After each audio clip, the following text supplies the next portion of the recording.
Hai teman-teman semua, hari ini kita akan membahas secara mendetail saham dari perusahaan Baca, sebuah perusahaan di Indonesia. Sebagai investor saham, kita akan menganalisis kinerja keuangan perusahaan ini dari berbagai sudut pandang yang penting dalam pendekatan investasi fundamental.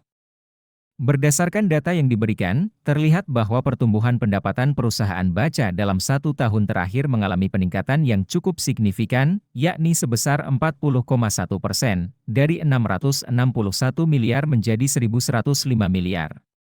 Jika kita melihat rata-rata pertumbuhan, CAGR, selama 5 tahun terakhir, angkanya mencapai minus 4,1%.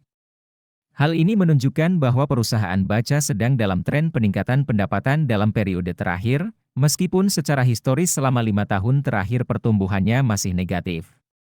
Selanjutnya, jika kita melihat pada laba bersih perusahaan, pada 1 tahun terakhir juga mengalami peningkatan yang cukup signifikan, yaitu sebesar 69,8%, dari 33 miliar menjadi 108 miliar.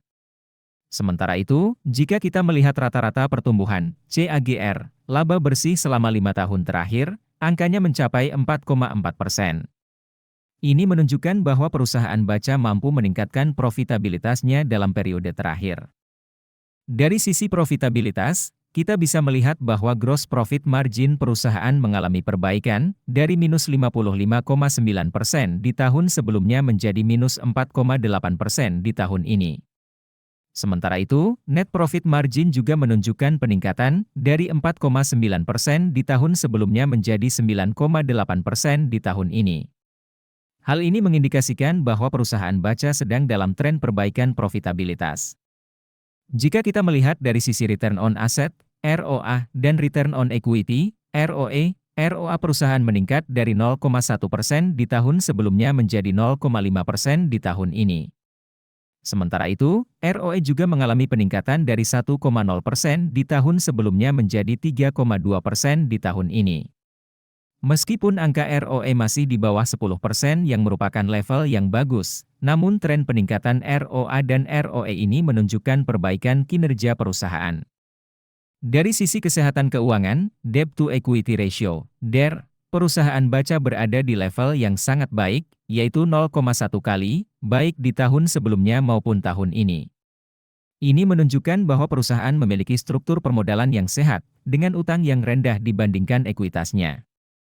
Jika kita melihat dari skor kerangka investasi fundamental ala Warren Buffett, perusahaan Baca memperoleh skor 2 dari total 6 poin. Ini menunjukkan bahwa perusahaan masih belum mencapai level yang sempurna, namun memiliki potensi untuk terus berkembang.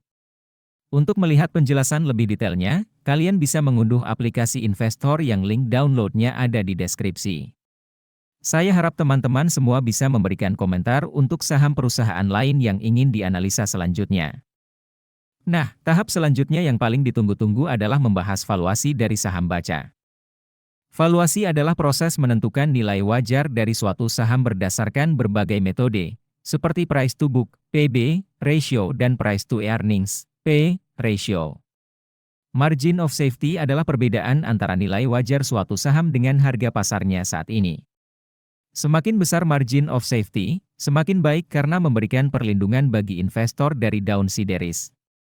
Berdasarkan analisis valuasi menggunakan pendekatan PB Band, nilai wajar, fair value, dari saham Baca adalah Rp199 per saham.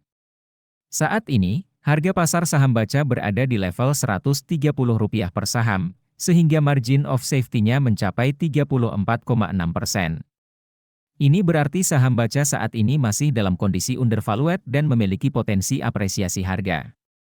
Selanjutnya, jika kita melihat valuasi menggunakan pendekatan PE Band, nilai wajar, fair value, dari saham Baca adalah Rp168 per saham. Saat ini, harga pasar saham Baca berada di level Rp130 per saham, sehingga margin of safety-nya mencapai 22,8%. Ini juga menunjukkan bahwa saham Baca saat ini masih dalam kondisi undervalued. Nah, teman-teman semua, setelah melihat berbagai analisis fundamental dari perusahaan Baca, keputusan akhir tetap ada di tangan kalian masing-masing. Saya hanya memberikan informasi dan analisis sebagai bahan pertimbangan, tapi kalian harus bertanggung jawab atas setiap keputusan investasi yang kalian ambil. Selamat berinvestasi dan semoga berhasil.